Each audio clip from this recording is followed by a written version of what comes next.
बिस्मिल्लाहिर्रहमानिर्रहीम अस्सलामुअलैकुम। आज का हमारा टॉपिक है nucleophile, electrophile and free radicals. Nucleophile जो है इनको नेगेटिव से रिप्रेजेंट करते हैं, इलेक्ट्रोफाइल को किसी भी सिंबल के ऊपर जो है वो पॉजिटिव से रिप्रेजेंट करते हैं और फ्री रेडिकल्स को जस्ट एक डॉट से। अब ये पॉजिटिव लविंग होते हैं, यहाँ पर जो है वो लॉ ऑफ अट्रैक्शन वैलिड होता है। ये देखें, ये नेगेटिव चार्ज है, obviously it will attract the positive body.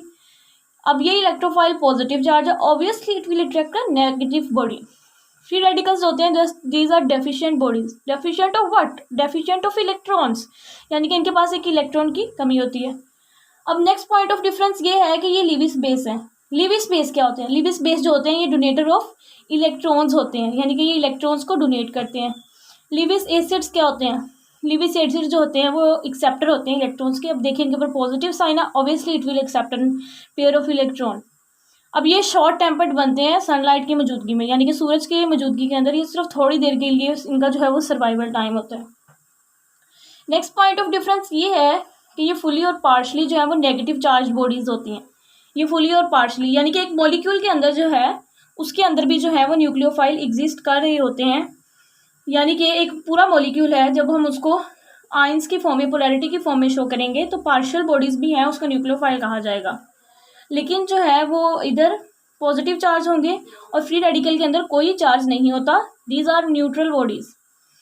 यहाँ पर जो है वो नेक्स्ट पॉइंट ऑफ डिफरेंस ये है, इनके पास लोन पेयर होता है, अमोनिया के पास होता है, ऑक्सीजन के पास होता है वाटर के अंदर।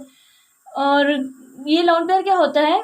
ये एक्स्ट्रा पेयर ऑफ इलेक्ट्रॉन्स होता है एस ब्लॉक के एलिमेंट्स का, जो कि बॉन्डिंग के अंदर हिस्सा नहीं लेता, तो इसको जस्ट एज एक एक्स्ट्रा पेयर शो कर देते हैं। पाई बॉन्ड्स क्या होते हैं? इथीन, इथाइन, अल्कीन, अल्काइन के अंदर जो है वो एक्स्ट्रा बॉन्ड्स होते हैं, उनको पाई बॉन्ड्स कहते हैं।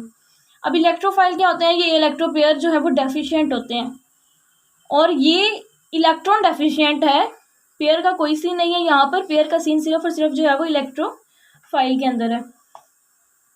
अब इनकी एग्जाम्पल क्या है? वाटर के अंदर जो है वो ऑक्सीजन, अमोनिया के अंदर जो है वो नाइट्रोजन, और जो है वो इथाइन के अंदर ये double bond, it's a pi bond, जो साइड बाय साइड जो है वो ओवरलैपिंग के थ्रू बनता है। और यहाँ पर जो इलेक्ट्रोफाइल की एग्जांपल के अंदर SO3, BF3, अब ये देखिए BF3 की एग्जांपल को दिखाया गया है। इसके अंदर टोटल जो है वो 5 इलेक्ट्रॉन्स होते हैं, 3 जो है वो आउटर मोस्ट के अंदर होते हैं। अब जो आउटर मोस्ट के अंदर 3 है वो नेक्स्ट 3 के साथ जो है वो बॉन्ड बना रहे हैं। अब 1 2 3 4 5 6 हो गए हैं, टोटल 8 चाहिए होते हैं। अब ये 2 बॉन्ड जो है इसके अंदर इलेक्ट्रॉन्स जो है वो नहीं होते इसके अंदर, तो ये डेफिशिएंट हो जाता है इलेक्ट्रॉन्स का, और ये फ्री रेडिकल सनलाइट की मौजूदगी के अंदर जो है वो बन जाते हैं।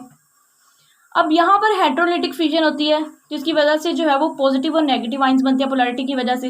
देखिए हेटेरोलिटिक फ्यूजन क्या होती है कि जब एक जो है वो बॉन्ड ने टूटना होता है तो उसके अंदर जो है वो अलग अलग कंपाउंड्स बनने हैं। और होमोलिटिक फ्यूजन ये होती है कि उसके अंदर जो है वो सेम काइंड्स के जो है वो टूटने के अमल से सेम काइंड के जो है वो कंपाउंड्स बनने हैं। अब नेक्स्ट पॉइंट ऑफ डिफरेंस क्या है कि न्यूक्लियोफाइल जो है वो करेक्टर साइज के डायरेक्टली प्रोपोर्शनल है, और जो है वो ये डोनेट करता है। Of course donate of electrons की बात हो रही है, और इलेक्ट्रोफाइल जो है वो साइज के इन्वर्सली प्रोपोर्शनल है, और ये डोनेशन भी नहीं करता, ऑब्वियसली एक्सेप्ट करता है, तो डोनेशन के जो है ये इन्वर्सली प्रोपोर्शनल होगा। अब यहाँ पर फॉर एग्जाम्पल मैं देखती हूँ फ्लोरीन और ब्रोमीन, ज़्यादा जो है वो न्यूक्लियोफिलिक कैरेक्टर किसका होता है? बच्चों के जहन में जो है ना वो फ्लोरीन के अबाउट होता है कि ये पोलैरिटी बहुत ज़्यादा है, वो फ़ौरन से पोलैरिटी को कर देते हैं पिक। गलत कॉन्सेप्ट। साइज़ के ऊपर डिपेंड करता है, साइज़ के ऊपर डिपेंड करता है। ब्रोमीन का साइज़ ज़्यादा है, ग्रुप में जब अप से डाउन मूव करते हैं तो ब्रोमीन का साइज़ जो है वो बढ़ जाता है, जिसकी वजह से जो है वो न्यूक्लियोफिलिक कैरेक्टर बढ़ जाता है। अब जो है ये इंक्रीज इन ग्रुप, क्योंकि साइज़ बढ़ रहा है, ये डिक्रीज़ हो रहा है ग्रुप के अंदर, क्योंकि साइज़ जो है वहाँ बढ़ा है तो इसी वजह से ये कम हो जाएगा इन्वर्सली प्रोपोर्शनल। ये पीरियड के अंदर डिक्रीज़ हो रहा है, लेकिन इलेक्ट्रोफिलिक कैरेक्टर जो है वो पीरियड्स के अंदर इंक्रीज हो रहा है। लेफ्ट टू राइट जब हम मूव करेंगे, ऑब्वियसली जो ग्रुप के अंदर जो है वो ट्रेंड होगा पीरियड में ऑफ कोर्स उसके अगेंस्ट ट्रेंड होता है। अब ये जो है वो सब्सटीट्यूशन है, यानी कि न्यूक्लियोफिलिक सब्सटीट्यूशन। अल्काइल हैलाइड्स देते हैं, आपको याद होगा SN1 रिएक्शन और SN2 रिएक्शंस। अल्कोहल के अंदर जो है वो OH ग्रुप जो है वो होता है, कार्बोक्सिलिक एसिड के अंदर भी OH ग्रुप की जो है वो रिप्लेसमेंट की वजह से। सब्सटीट्यूशन, इलेक्ट्रोफिलिक सब्सटीट्यूशन जो है वो बेंजीन देते हैं और अरोमेटिक कंपाउंड्स देते हैं। ये भी जो है वो चैप्टर के अंदर प्रॉपर जो है उसकी आगे एक्सप्लेनेशन ये अलग से समझाया जाएगा। फ्री रेडिकल्स जो है वो अल्केन्स देते हैं। जैसे यहाँ पे मीथेन था तो उसके अंदर से एक हाइड्रोजन निकाल के जो है वो इसकी सब्स्टिट्यूशन कर दी गई। अब न्यूक्लियोफिलिक एडिशन, ये एल्डिहाइड और कीटोन्स देते हैं, यानी कि एक नेगेटिव ग्रुप का ऐड होना। और न्यूक्लियो जो है वो इलेक्ट्रोफिलिक एडिशन, वो अल्कीन्स और एल्काइंस देते हैं। ये कैसे देते हैं? क्योंकि इनके पास जो है वो पाई बॉन्ड्स होते हैं, डबल बॉन्ड्स होते हैं, ट्रिपल बॉन्ड्स होते हैं। इसी तरह से एडिशन ऑफ फ्री रेडिकल्स जो है वो विनाइल कंपाउंड्स, विनाइल क्या होते हैं? डबल बॉन्ड जो है वो इथेन के बाद एक कोई भी सब्स्टिट्यूशन ग्रुप जो है वहाँ लगाओ, वहाँ पे फ्री रेडिकल जो है उसको चांसेस ज़्यादा मिलते हैं। बेंजीन के अंदर भी जो है वो फ्री रेडिकल एडिशन देखने को मिलती है। इसका एक कंप्लीट ऑक्टेट होता है, यानी कि पूरे पूरे 8 इलेक्ट्रॉन्स होते हैं इनके पास। ये तो डोनेट करते हैं, इनके पास तो एक्स्ट्रा इलेक्ट्रॉन्स भी होते हैं।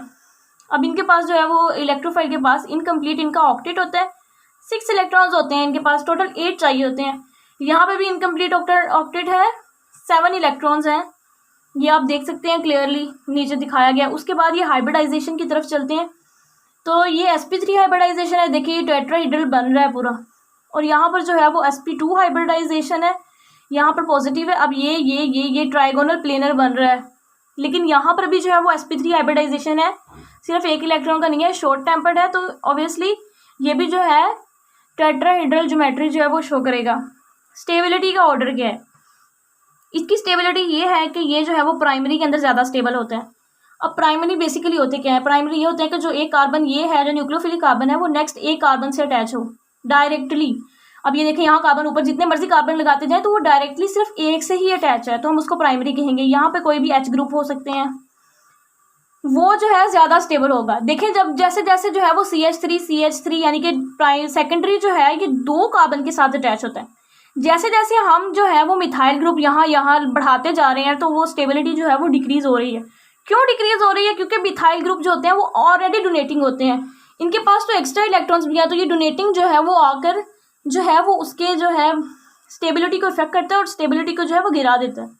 लेकिन जैसे हम यहाँ पर आते हैं तो यहाँ पर जो है वो टर्शरी ज़्यादा स्टेबल होता है, तीनों तरफ जो है वो कार्बन लगे हों, यानी कि जो इलेक्ट्रोफिलिक कार्बन है वो डायरेक्टली 3 कार्बन के साथ अटैच हो तो ज़्यादा स्टेबल होती है। मिथाइल ग्रुप जो है वो डोनेटिंग होते हैं, इसको तो ऑलरेडी डोनेशन की ज़रूरत होती है, इन्होंने एक्सेप्ट कर लेना होता है और ज़्यादा स्टेबल हो जाना होता है। जैसे जैसे वो ग्रुप जो है वो डिक्रीज होते जाएंगे तो इनकी स्टेबिलिटी जो है वो कम होती जाएगी। इसी तरह से इसकी स्टेबिलिटी का भी यही हाल है कि जैसे जैसे जो है वो डोनेशन के ग्रुप कम होते जाएंगे तो स्टेबिलिटी जो है वो कम होती जाएगी। सबसे ज़्यादा जो है वो स्टेबिलिटी उसकी होगी जिसके पास डोनेशन के सबसे ज़्यादा जो है वो मिथाइल ग्रुप होंगे। अब आगे एक मेरा क्वेश्चन है कि ये NH4+ जो है उसके ऊपर प्लस का साइन है, इसको कहते हैं अमोनियम आयन। ये इलेक्ट्रोफाइल है कि न्यूक्लियोफाइल है? बच्चे क्या करते हैं, उनके कॉन्सेप्ट होते हैं कि ये इलेक्ट्रोफाइल पॉजिटिव लिख दिया, पॉजिटिव में ही रह लेना, लेकिन नहीं, ये क्वेश्चन ये जो आंसर है इलेक्ट्रोफाइल इसका ये गलत हो जाएगा। क्यों गलत होगा? क्योंकि ये देखें बच्चे, ये जो पॉजिटिव साइन है ना, ये अमोनियम आयन पर सिर्फ कोऑर्डिनेट कोवलेंट बॉन्ड की वजह से आया है। अमोनिया NH3 होता है, इसके पास जब एक हाइड्रोजन प्लस का आयन आता है तो ये उसको जो है वो इलेक्ट्रॉन अपने डोनेट करता है, H+ की वजह से इसके ऊपर प्लस का साइन आता है, कोऑर्डिनेट कोवलेंट बॉन्ड की वजह से। ये कोई इलेक्ट्रोफाइल नहीं है। आपने गलती से भी किसी के ऊपर प्लस का साइन देख के जो है वो उसको इलेक्ट्रोफाइल नहीं लेना। वो इलेक्ट्रोफाइल तभी होगा जब वो डेफिशिएंट ऑफ इलेक्ट्रॉन होगा। इसके पास तो खुद इतने ज़्यादा इलेक्ट्रॉन्स है, ये एक फिर स्टेबल मॉलिक्यूल बन जाता है। कोऑर्डिनेट कोवलेंट बॉन्ड और इलेक्ट्रोफाइल के कॉन्सेप्ट को अलग रखना है। उम्मीद है कि आपको जो है वो समझ आ गई होगी। कोई क्वेश्चन हो तो ज़रूर पूछिएगा। अल्लाह हाफिज़।